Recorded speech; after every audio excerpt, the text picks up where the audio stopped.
지난 6월 3일에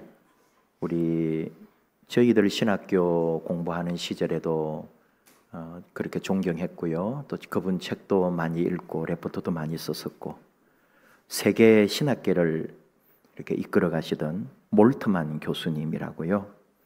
독일의 튜빙겐 대학의 위르간 몰트만 교수님이 98세로 돌아가셨어요. 26년생입니다. 연세가 많으시죠. 독일 사람이니까 2차 세계대전 때 독일군으로 참전을 했어요. 우리에게 원수. 독일군 좋아요, 여러분? 예. 컴뱃 하면서 이 영화가 있었죠. 드라마가 있었죠. 예. 이 전투. 흑백 텔레비전 시절 아닌가요, 그때가? 예. 그 미군과 독일군하고 항상 전쟁하는 그 독일군인데 여러분 참 웃기지 않아요? 역사라는 게 독일 출신이 독일인이니까 독일군이 된 거지. 그리고 우리에게는 적이 되고 원수가 되고 그리고 죽이고 살리고 서로를 막 그런. 그래서 영국군 포로가 됩니다. 그래가지고 스코틀랜드의 포로 수용소에 1946년에 수용이 되는 거죠. 그러니까 법대로 하면은 뭐 죽을 수도 있는 거고. 그런데 이제 어쨌든 살았고 거기에서 성경을 읽은 거예요. 그 전에도 성경을 알아요. 그러나 제대로 믿지는 않았죠. 포로 수용소에서 성경을 읽으니 어떻게 했어요? 생명이 죽음이 내 눈앞에 있는 상황에 그리고 수많은 비극과 고통이 난무하는 속에서 하나님의 말씀을 받았을 때 인생이 바뀌는 거죠. 그리고 그는 그곳에서 하나님의 주시는 은혜를 입으며 그의 평생에 살아갈 길을 찾고 결국은 나중에 희망의 신학을 외칩니다.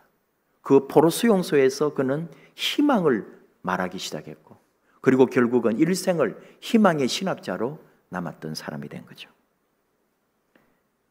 그가 쓴 책 중에 저희들이 열심히 읽었고 잘 또 몰랐고 읽으면서도 어려웠던 십자가에 달리신 하나님 그런 책, 그 다음에 희망의 신학 이런 아주 훌륭한 책들이 있고 우리나라에 그분에게서 박사학위를 받고 돌아와서 교수하는 쟁쟁한 교수님들이 계십니다. 그러니까 그분도 나이가 있다 보니까 저에게 교수님들이셨는데 저도 나이가 들어가면서 그분들도 다 은퇴를 하셨어요. 교수님들이 전부 이제는 80 그분들도 세월이 그렇게 흘러갔고 교수님은 몰트만 교수님은 98세로 세상을 이제 떠나시고. 근데 이제 뭘 얘기하려고 했냐면은 제가 이윤재 목사님 얘기를 했었잖아요. 이윤재 목사님으로부터 그 책을 선물을 좀 많이 받았는데 항상 이렇게 꽂혀 있거든요. 그래서 지난주에 이윤재 목사님 얘기를 했기 때문에 다시 한번 이윤재 목사님이 주신 책들을 한번 쫙 보는 중에 그 한 권을 딱 제 눈에 들어오는 걸 뽑았는데 그게 뭐냐면은 미로슬라브 볼프라는 분이 쓴 책입니다. 그래서 베품과 용서. 오늘 설교 제목을 거기서 그대로 그냥 따왔어요. 베품과 용서. 이 사람이 몰트만 제자예요. 몰트만 교수님 밑에서 박사학위를 했던 사람이라. 근데 왜 이게 얘기가 되냐 하면은 이 미로슬라브 교수가 크로아티아 사람입니다. 그러니까 그쪽에도 신학자들이 좀 있기는 하지만 그쪽에 동유럽이라고 하나요? 그쪽의 사람들도 신학자들이 있지만은 그렇게 대단한 사람들은 많이 없거든요. 그리고 저희들 때는 더 없었고. 근데 이분이 지금 예일대학에서 예일대 신학부에서 교수님으로 계세요. 크로아티아 출신이 튜빙겐에서 박사학위를 받고 미국의 예일대학에 가서 교수를 하고 있는 미로슬라브 볼프 교수님의 책 바로 베품과 용서를 꺼내어서 제가 쭉 다시 한번 봤죠. 이미 저는 그 전에 이분이 쓴 배제와 포용이라고 하는 또 아주 어려운 책을 옛날에 사놓았고 그거를 읽다가 이야 뭐가 이렇게 어렵나 하면서 책도 벌써 하드커버에 책이 어려워 보여요. 그래도 이 목사는 또 책을 사는 걸 좋아하고 장식하는 걸 참 좋아하거든요. 그래서 어려운 책을 딱 여러분이 잘 보이는 자리에다가 와, 우리 목사님 저렇게 어려운 책을 읽나, 저렇게 영어 책을 읽나 하면서 제 방에 오면은 막 뒤에 영어 원서들하고 어려운 책들을 착 꽂아놨어요. 여러분이 그걸 좀 알아봐야 되는데 못 알아보고 관심도 없어요. 섭섭해요. 자, 그래가지고 읽다가 말다가 그런 책이 있었는데, 이번에 이제 이 베품과 용서는 마음 먹은 김에 한번 쫙 다시 한번 읽어본 거죠. 거기에는 이윤재 목사님의 흔적이 다 있는 거예요. 그분이 빨간 펜으로 다 이렇게 표시하고 줄을 쳐놓고 다 메모해 놓고, 그리고 그분이 준 책에는, 그 몇백 권 책에는 다 여기 제일 앞에다가 기정 2018년 12월 27일 이윤재 다 이렇게 다 돼 있어요. 그래서 그걸 다시 보면서 목사님을 생각하면서 이 책을 한번 또 다시 한번 쭉 본 거죠. 거기 배제와 포용에도 보면은 그 얘기가 하나 있는데, 이분이 이제 이 미로슬라브 교수가 독일에 초대를 받아가지고 티빙겐 대학에 가서 세미나 하면서 강의를 하나 했던 거예요. 그래서 사람들이 이제 질문을 하는 거죠. 그때 자기 스승 몰트만 교수가 자기 제자였던 이 미로슬라브에게 질문을 하잖아요. 이 주제가 어떤 거냐면은, 이게 이 미로슬라브 교수는 크로아티아에서 어떤 고통을 당했느냐. 여러분 들어보셨겠지만은 참 말도 할 수 없는 그런 큰 어려움을 당한 사람이거든요. 정말 이 체트닉이라고 하는 세르비아 전사들, 그런 거 혹시 세계 뉴스에서 보셨을 거예요. 무자비한 그 역사 속에서 이 체트닉들이, 세르비아 전사들이 독일하고도 나중에 자기들끼리 또 뭐 이렇게 합하고 그러면서 크로아티아에 수많은 만행을 저지릅니다. 수용소를 만들고 사람들을 가두고 여자들을 겁탈하고 교회를 불태우고 사람들 죽이고 막 도시를 불태워 가지고 어마어마한 만행을 저지르는 사람들이 체트닉이거든요. 근데 이 몰트만 교수가 물어본 거예요. 당신은 체트닉도 끌어안을 수 있습니까? 오늘 당신 강연이 포용과 용서와 화해와 평화인데 체트닉도 끌어안을 수 있습니까? 이 질문이었거든요. 그러니까 이게 우리로 말하면 뭐예요? 정말 꼭 비유가 맞는 건 아니지만은 일본 순사까지도 끌어안을 수 있습니까? 이런 질문이 될 것이고, 그것이 그냥 남의 이야기고 우리로 말하면 몇십 년 전에 일어난 게 아니라 바로 내 눈앞에서 우리 형제가, 우리 가족들이 그 세르비아 전사들에게 죽임을 당하고 우리 교회가 불타고 그런 걸 본 사람 입장에서 그걸 품을 수가 있겠냐고. 그때 이 미로슬라브 교수가 답을 뭐라고 했느냐? 아니요, 저도 못할 것입니다.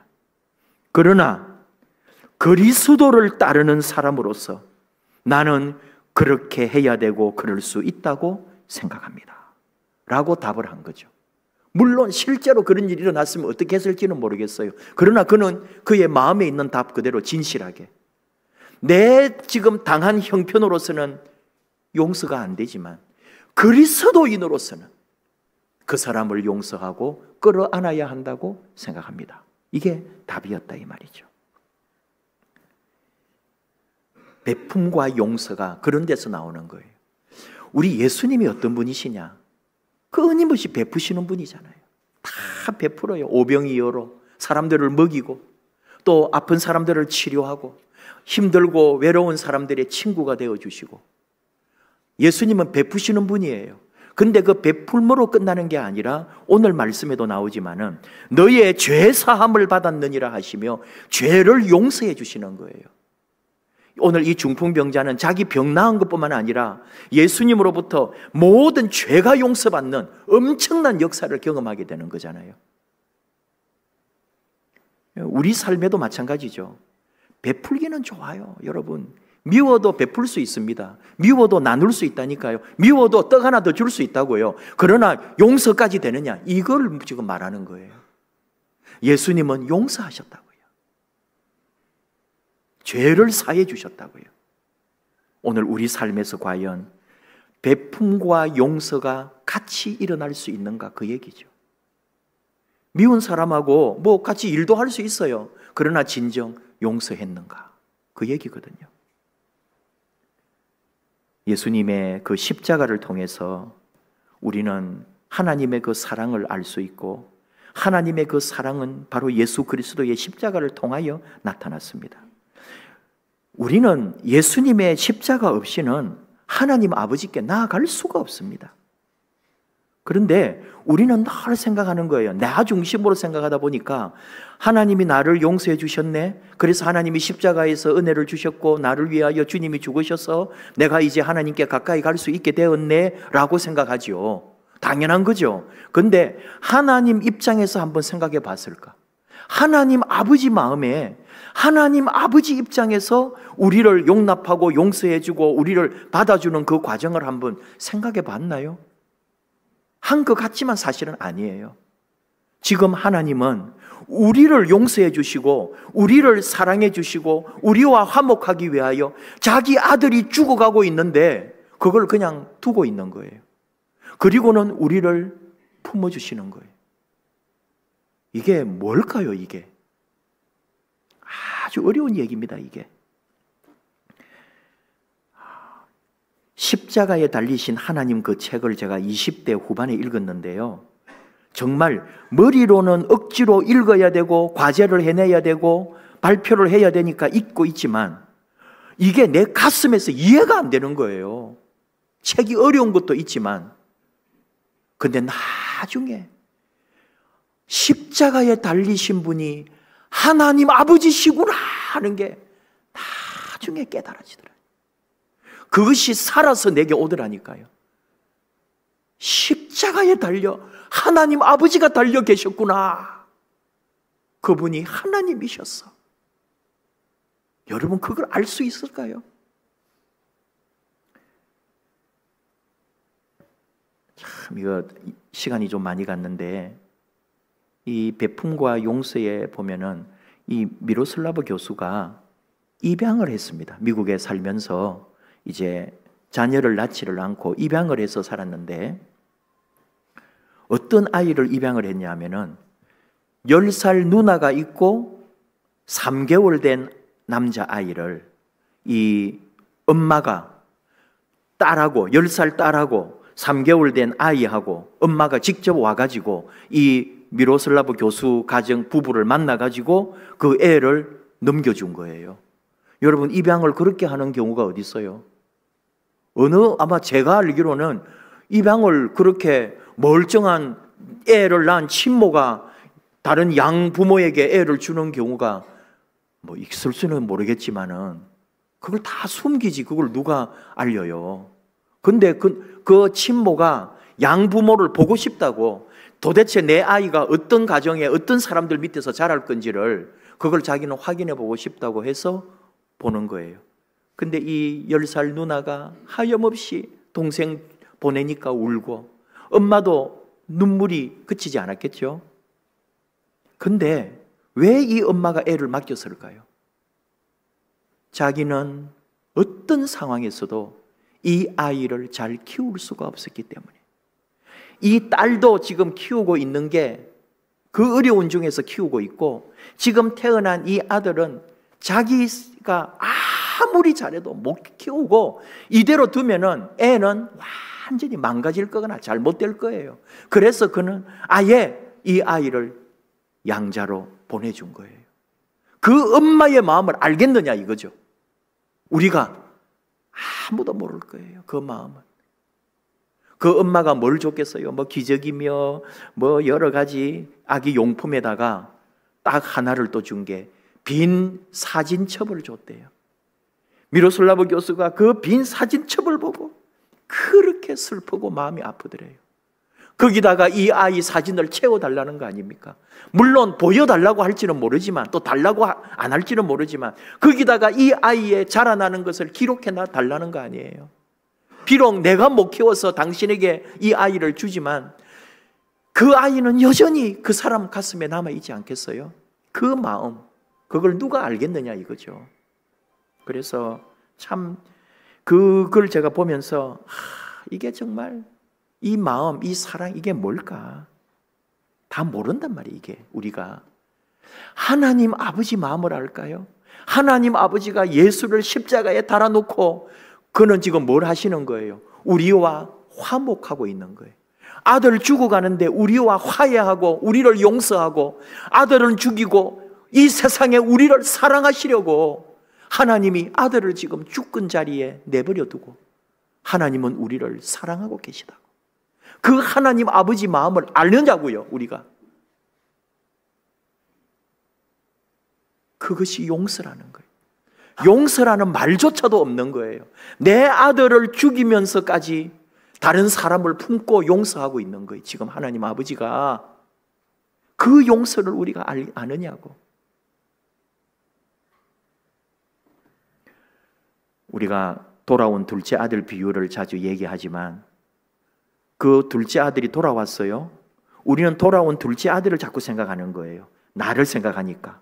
내가 회개하고 돌아가기만 하면, 내가 잘못을 깨닫고 아버지 품에 다시 돌아가기만 하면 나는 용서받는구나 라고 생각하는 거예요. 그건 내 생각인 거죠.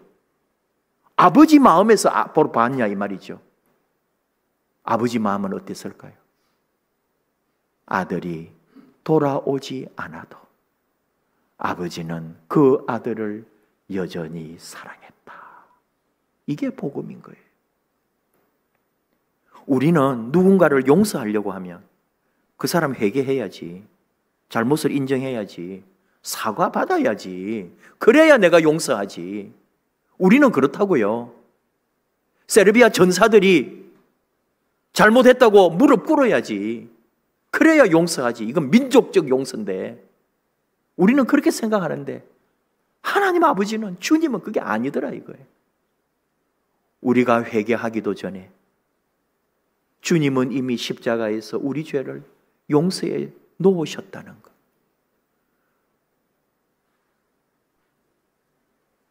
앞으로 와서 죄 지을 그 어떤 사람들의 죄까지도 아무것도 묻지 않으시고 이미 십자가에서 하나님 아버지가 친히 죽어가면서 우리의 죄를 용서해 놓으셨다는 게 복음이라는 거예요.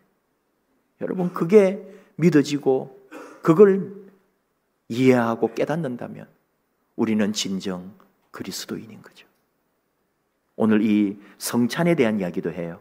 미로슬라브 교수가. 성찬식은 바로 하나님과 우리 사이의 화해의 식탁이라고. 그게 뭐냐? 하나님에게 우리는 원수입니다. 하나님에게 우리는 죄인이었잖아요. 하나님에게 우리는 심판받을 대상이에요. 지옥에 떨어져야 될 존재들이에요. 근데 우리와 같이 한 식탁에 앉아서 자녀가 되고 화목하게 평화의 식탁에 교제를 하시네요. 아들을 죽이면서까지. 아들은 죽어가고 있고 그는 우리와 화해하여 식탁에 우리를 초대했다는 거예요. 이게 복음이에요.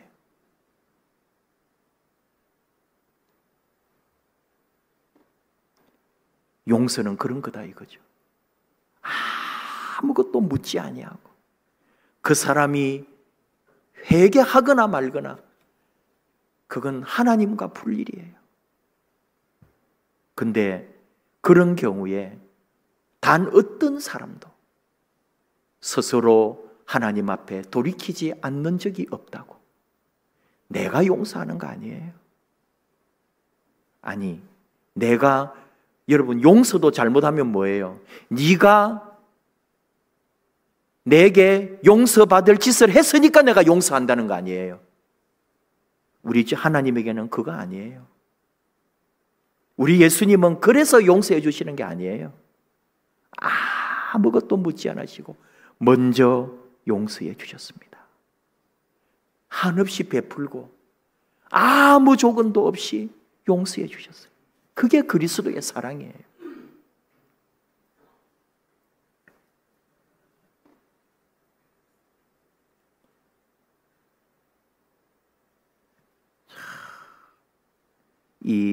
그 아이를 양부모에게 준 그 엄마의 마음은 어땠을까?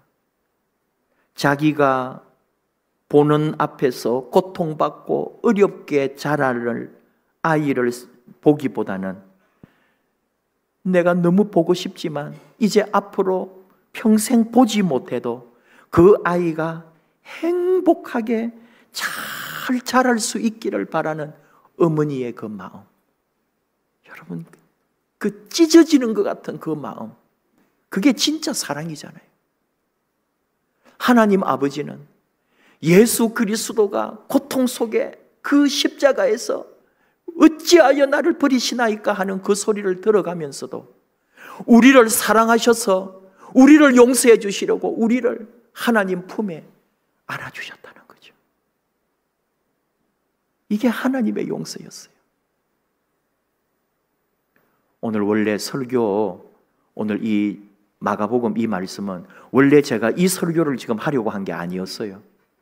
사람들이 서기관이 예수님 보고 네가 뭔데 죄를 용서하냐고, 하나님 외에 감히 누가 용서하냐고, 하나님만이 사람을 용서할 수 있는 건데 참남하다, 신성모독이다 하면서 예수님을 도리어 공격하려고 했잖아요. 저는 그걸 설교하려고 했었거든요. 근데 베품과 용서를 읽을 때 내 설교가 얼마나 이론적이고 얼마나 그저 공부도 아닌 그런 유치한 설교가 될 뻔했구나. 진짜 하나님 아버지의 그 십자가에 달리신 마음을 우리가 어떻게 알 수가 있을까? 주님이 우리를 향하여 네 죄가 용서받았다고 할 때 여기 중풍병자 뭘 보고요? 중풍병자에게 아무것도 말씀하지 않잖아요. 굳이 말했다면 그 사람을 데리고 온 사람들의 믿음을 보시고 그러셨대요. 그래서 또 그거 강조하시는 분들이 있어요. 옆에 사람이 잘해야 된다고. 그거 예수님 말씀하신 걸까요? 정말 예수님의 용서는 무조건적인, 어떤 형편 여건도 따지지 않는, 그 사람 회개, 그 사람이 뉘우치고 그 사람이 반성하고까지도 생각 안 해요. 먼저 용서하시는 거예요. 용서라는 말도 없이 품었단 말이에요.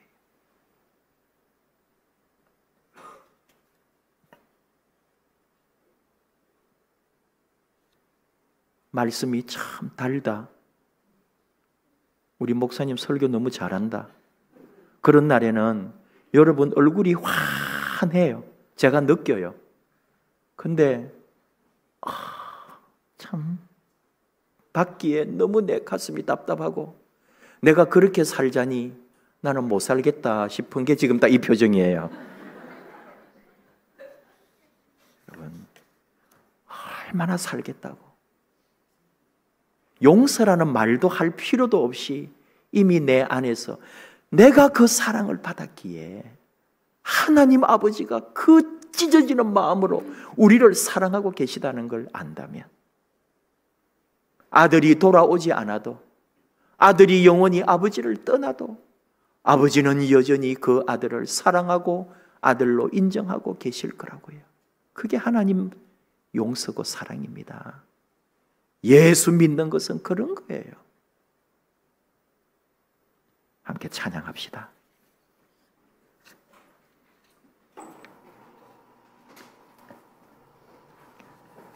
하나님께서 우리를 식탁으로 초대하신 것처럼 우리도 우리의 원수와 우리 마음에 짐이 되는 사람까지도 식탁의 자리로 초대해야 합니다. 왜요? 주님이 우리를 그렇게 해주셨기 때문에. 주님과 같이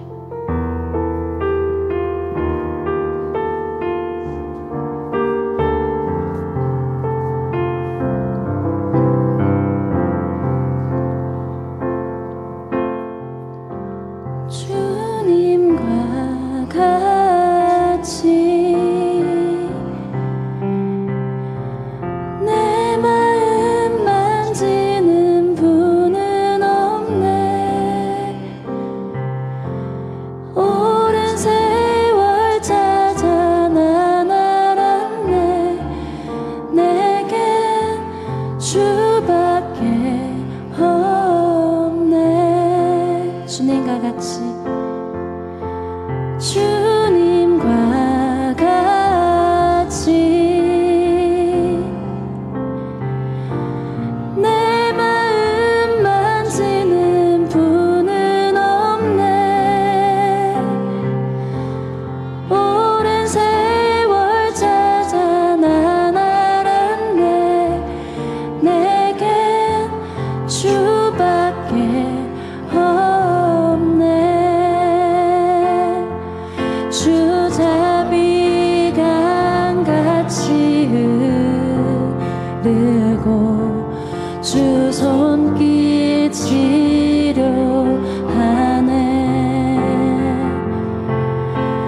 고통받는 자녀 품으시니 주밖에 없네. 주님과 같이 내 마음 만지는 분은 없네. 오랜 세월 찾아 난 알았네. 내겐 주밖에 없네. 주잡이 강같이 흐르고 주 손길 치료하네. 고통받는 자녀 품으시니 주밖에 없네. 주님과 같이 내 마음 만지는 분은 없네. 오랜 세월 찾아 난 알았네. 내겐 주밖에 없네. 주님과 같이 주님과 같이 내 마음 만지는 분은 없네. 오랜 세월 찾아 난 알았네. 내겐 주밖에 없네. 오랜 세월 찾아 난 알았네. 내겐 주밖에 없네.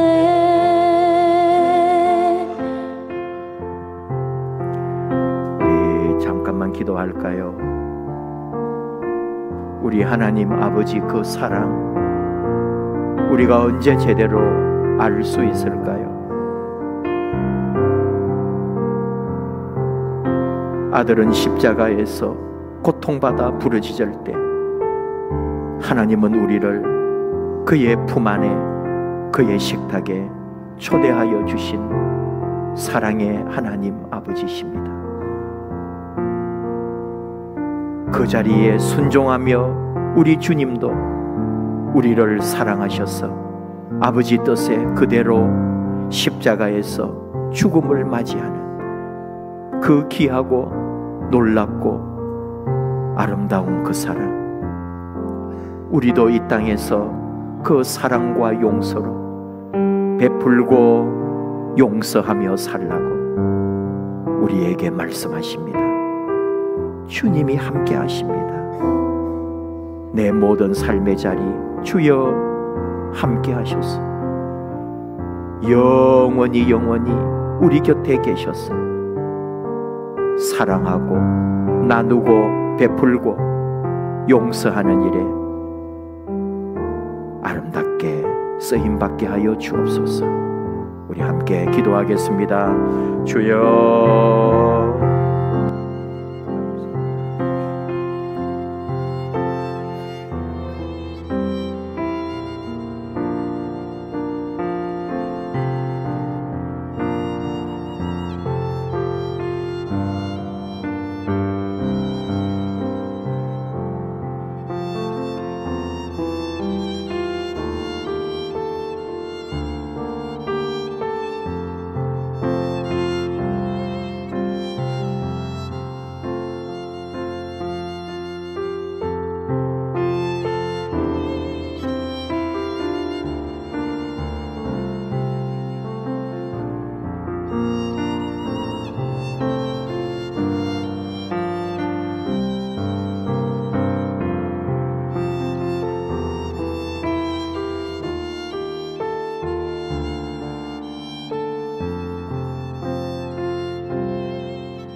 아버지 하나님, 아버지 그 사랑, 아버지 그 은혜 우리 안에 간직하기 원합니다.